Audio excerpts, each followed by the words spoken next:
하시며 이 인생을 살아가게 하시는 그 주님께서 또 온 우주 만물을 통하여서 찬양과 영광을 받게 합당하신 분이 여러분 믿으십니까?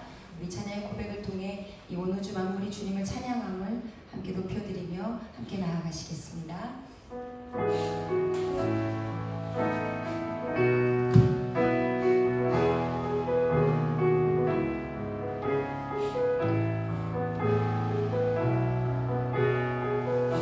이곳에 생명샘 솟아나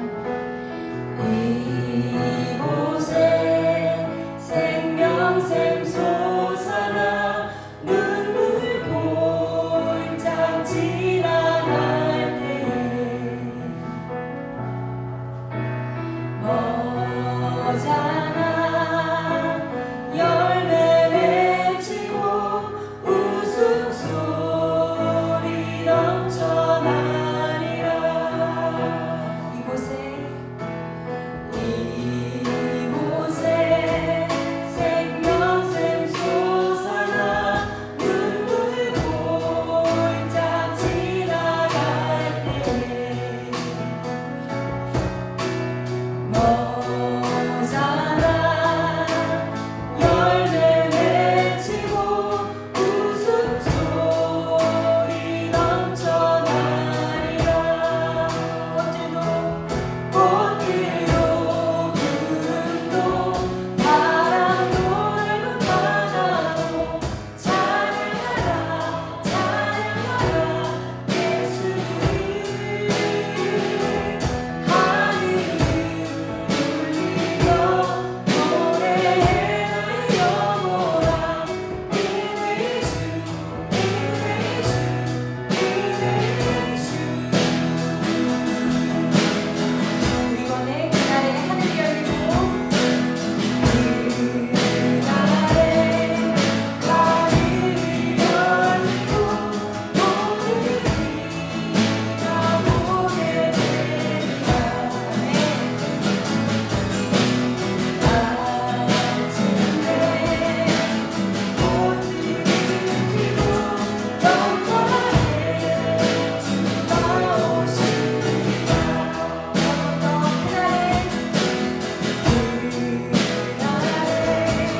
하늘이 열리고 모든 이가 보게 되리라.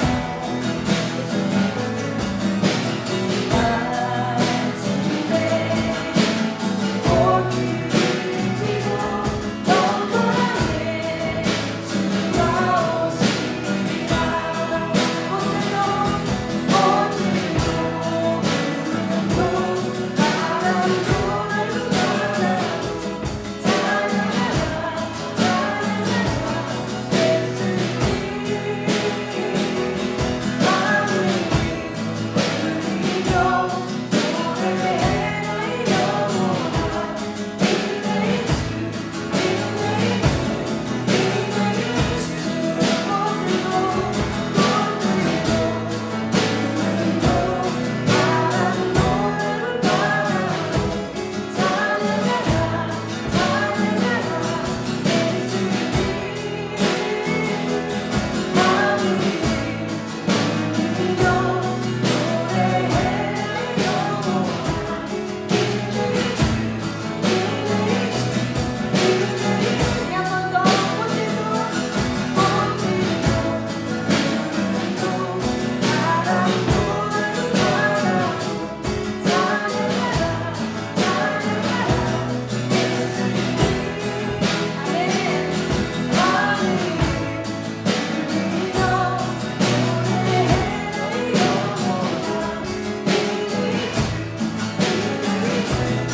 영혼아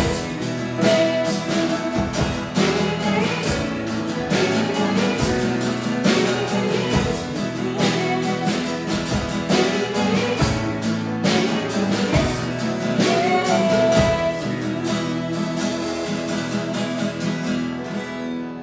아멘, 아멘. 오늘도 우리가 찬양하는 그 주님이 이 온 우주 만물을 통하여서 경배받기 합당하신 분이십니다. 오늘도 우리 온 마음을 다해서 주님께 나아가며 주님 받으실 만한 기쁜 예배로 주님께 함께 나아가시기 소망합니다. 우리 함께 내 마음을 가득 채운 주님께 기쁨을 함께 찬양 드리시겠습니다.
받아주시고 우리의 사랑을 주님 받아주시옵소서.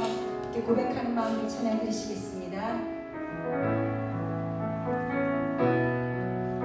주를 향한 나의 사랑은 주를 향한 나의 사랑은 주께 고백하게 하소서. 아름다운 주의 그늘 아래 살며 주를 보게 하소서. 주님의 말씀 선포될 때에 땅과 하늘 진동하리니 나의 사랑 고백하리라. 나의 구주 나의 친구. 부드러운 주의 속삭임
지난 시간 말씀 기억나시나요?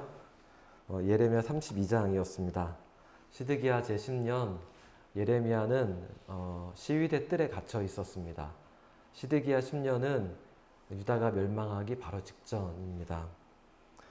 시위대 뜰에 갇혀 있는 예레미야에게 그의 사촌 하나멜이 찾아와서 자신의 토지를 물으라고 요구했습니다. 이것이 율법적인 요구이긴 하지만 나라가 멸망하는 그 상황에서 사촌의 땅을 물러준다라는 것은 참 어려운 이야기입니다. 평소에도 이 법은 거의 지켜지지 않았던 그런 율법이기 때문에 그것도 멸망하기 바로 직전에 누가 이런 법을 지킬까 싶은데 예레미야가 예루살렘 성이 불탈 것이다 라고 말하면서도 사촌의 땅을 물러줍니다. 은으로 17세겔을 달아주고 사촌의 토지를 구입하게 되어집니다. 많은 증인들 앞에서 사람들 앞에서 공개적으로 땅을 사게 됩니다. 하나님의 생각과 사람의 생각이 다르기 때문에 그렇습니다. 예레미야는 사촌의 땅을 구입함으로써 탄식하며 절망하는 사람들에게 새로운 희망을 보여주었습니다. 그것은 32장 15절에 있는 말씀처럼 다시 그날이 되면 사람들이 이곳에서 집도 사고 땅도 사고 포도원도 살 것이다.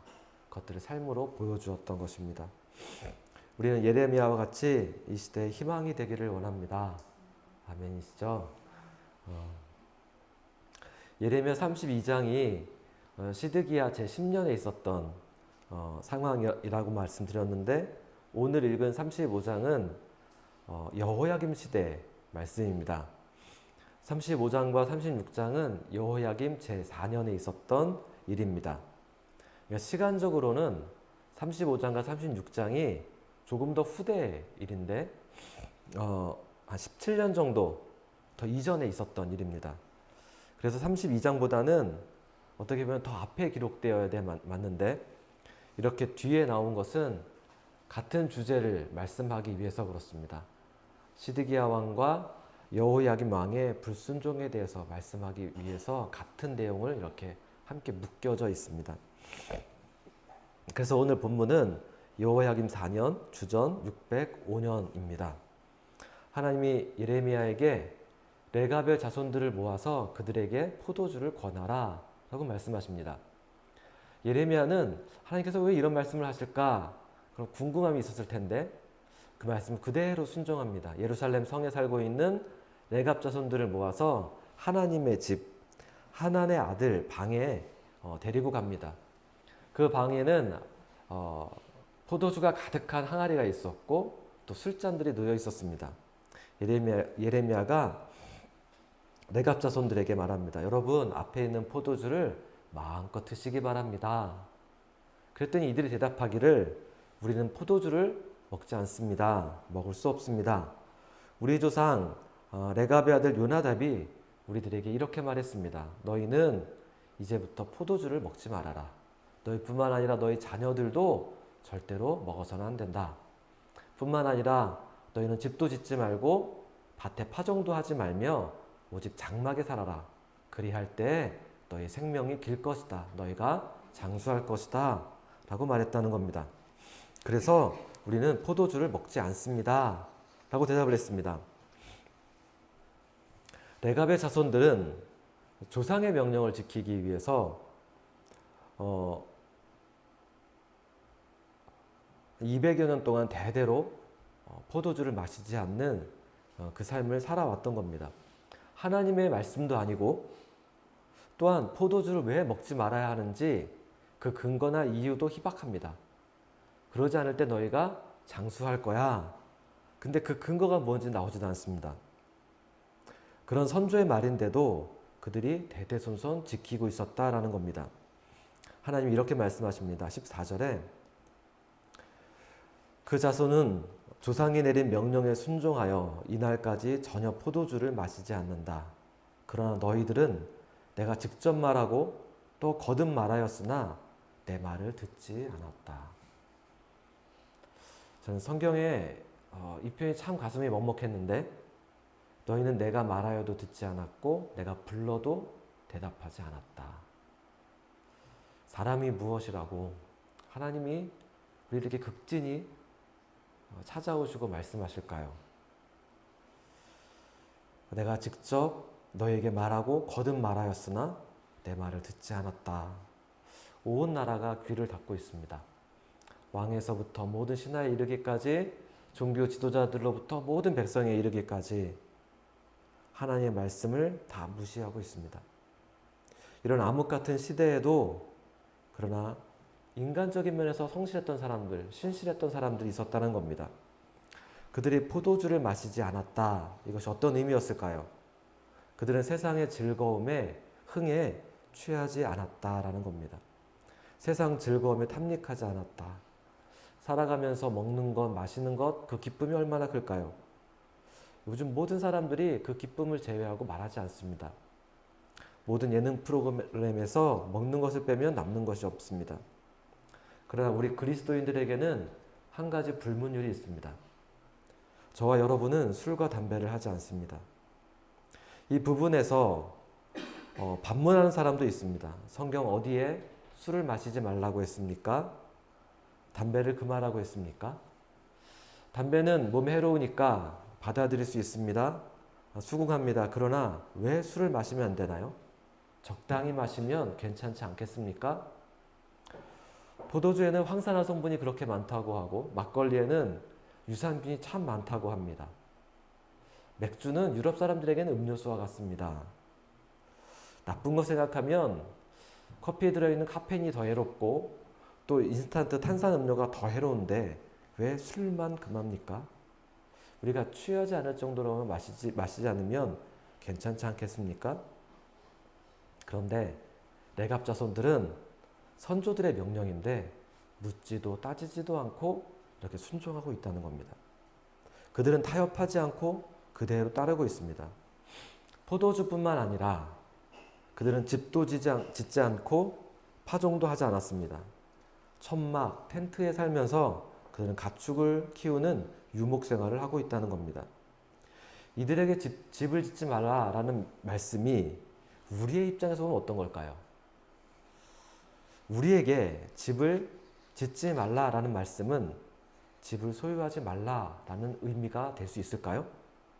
진짜 만약에 그리스도인은 주택을 구입할 수 없다. 예수 믿는 사람은 자기 집이 아니라 전세나 월세를 살아야 한다라고 한다면 그것이 가능한 명령이겠습니까? 이렇게 화려하고 풍요로운 세상 속에서 유목민으로 메뚜기처럼 살아야 한다. 이것이 가능할까요? 그리고 만약에 정말 진짜로 모든 그리스도인들이 아파트를 구입하지 않는다면 우리나라 경제에는 어떤 변화가 일어날까요? 물론 자본주의와 시장경제 속에서 인플레이션이라고 하는 것은 항상 있기 마련입니다. 그 말은 항상 화폐의 가치는 떨어진다라는 겁니다. 그리고 반면에 부동산의 가치는 계속 상대적으로 올라갑니다. 그래서 돈보다는 주택을 구입하는 것이, 소유하는 것이 더 이득이다라고 말할 수 있습니다. 그런데 그렇게 따지면 레갑의 자손들도 마찬가지 아니었을까요? 그들에게도 집을 소유하지 않는다라는 것이 경제적인 측면에서 상당한 손해라고 느꼈을 것입니다. 그리고 집이 아닌 장막에 살아간다라고 하는 것은 매우 불편했을 것입니다. 늘 떠돌이처럼 옮겨 다녀야 하고 그렇기 때문에 안정감도 없었을 것입니다. 그들도 언제까지나 목축하며 살아가야 하나 이런 고민 왜 하지 않았겠습니까? 그런데 이런 불이익과 불편함에도 불구하고 그들은 선주의 명령을 지켰다라는 것입니다. 그리고 하나님이 그들을 기뻐하셨던 본질적인 이유가 있습니다. 이 불순종의 시대에 그들은 순종의 삶의 본이 되고 있었다라는 것입니다. 너희가 저 지파 사람들을 봐봐. 저들은 조상의 말을 지키면서 이제까지도 포도주를 마시지 않잖아. 집도 없이 살아가고 있잖아. 그런데 너희들은 왜 내 말을 지키지 않니? 하고 말씀하시는 것입니다. 저는 한 끼만 굶어도 마음이 어렵습니다. 어젯밤에도 그랬습니다. 어제 하나님이 제게 그렇게 묻는 것 같았습니다. 너는 영의 양식인 말씀을 먹지 않았을 때에는 아무렇지 않더니 밥을 굶으니까 그렇게 짜증이 나니? 우리같이 미천한 사람들에게도 하나님은 말씀하시고 찾아오시고 또 말씀하시는데 왜 너희가 귀를 닫고 있느냐라고 하십니다. 레갑의 자손들과 대조가 되는 사람들이 예레미야 36장에 나옵니다. 하나님께서 예레미야에게 그동안 말씀했던 그 모든 말씀을 기록하라, 먹으로 쓰라라고 하셨습니다. 예레미야가 처음 부르심을 받았을 때부터 오늘날까지 내가 너에게 준 모든 말을 기록하라라고 하셨습니다. 그래서 예레미야가 바룩을 대필자로 삼아서 하나님의 모든 말씀을 두루마리에 기록했습니다. 그리고 나서 예레미야가 옥에 갇혀서 하나님의 말씀을 전할 수 없게 되었을 때 이 서기관 바룩을 시켜서 성전에서 예배하는 사람들에게 하나님의 말씀을 낭독해 주어라 라고 했습니다. 바룩이 성전에 올라가서 하나님의 말씀을 읽을 때 사람들이 놀라고 또 놀라고 그러는 겁니다. 뿐만 아니라 고관과 서기관들도 마찬가지였습니다.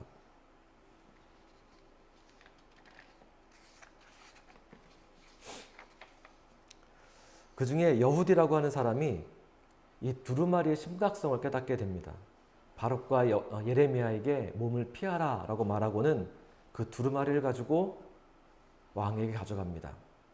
여호야김 왕은 겨울 왕궁에 머물면서 화롯가에서 불을 쬐고 있었습니다. 그때가 유대력으로 9월이었는데 우리 달력으로 하면 11월, 12월 이제 겨울이 막 시작되는 때입니다. 겨울 왕국에 홀로 있어서 화롯불에 불을 피워놓고 그 불을 쬐고 있었습니다. 난로를 즐기고 있는 여우디아에게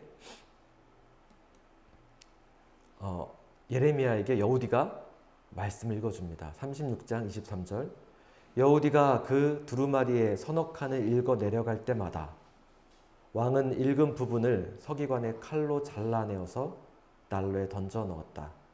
이렇게 왕은 온 두루마리를 다 난로불에 태웠다. 여우디가 그 기록한 하나님의 말씀을 읽어갈 때 서너 칸을 읽어가면 왕은 칼로 그것을 잘라서 불에 던져 넣었다. 여호야김은 하나님의 말씀이 선포될 때 자신의 가슴을 찢고 옷을 찢어야 했는데 말씀을 찢어서 말씀을 태워버렸습니다. 25절 엘라단과 들라야와 그마랴가 왕에게 그 두루마리를 태우지 말도록 간청하였으나 왕은 그들의 말을 듣지 않았다. 이 모습을 상상해 보세요. 왕이 얼마나 유치하고 거만합니까? 그리고 무엇보다 너무너무 어리석습니다. 하나님의 말씀은 우리에게 축복입니다. 하나님이 심판을 말씀하실 때에도 하나님은 그 안에 우리에게 주시는 약속이 있고 회복이 있습니다. 그런데 여호야김은 너무나 어리석어서 그 말씀 안에 담긴 하나님의 뜻을, 하나님의 축복을 조금도 깨닫지 못했습니다. 오로지 거만하고 어리석어서 그 말씀을 찢고 그 말씀을 불에 태워버렸습니다. 그 결과 온 나라가 돌이킬 수 없는 재앙에 빠져들게 되고 맙니다. 저와 여러분은 하나님의 말씀을 어디에 기록해야 할까요? 우리는 우리 마음에 하나님의 말씀을 새겨야 합니다. 우리에게 기록된 성경을 주신 것은 우리가 자꾸 잃어버리기 때문에 저와 여러분에게 말씀이 살아있게 하시려고 기록된 말씀을 주신 거죠. 우리는 일상 속에서 말씀을 살아가야 합니다. 그것은 포도주를 마시지 않는 것과 집을 짓지 않는 것, 장막에 사는 모습이라고 하는 어떻게 보면 일상의 모습으로 나타납니다. 레갑의 선조는 너희가 그렇게 하면 너희 생명이 길리라, 너희가 장수할 것이다 라고 약속했지만 그러나 하나님은 그들에게 영생을 말씀하십니다. 35장 19절에 그러므로 만군의 여호와 이스라엘 하나님께서 이와 같이 말씀하시니라. 레갑의 아들 요나답에게서 내 앞에 설 사람이 영원히 끊어지지 아니하리라 하시니라. 함께 기도하시겠습니다.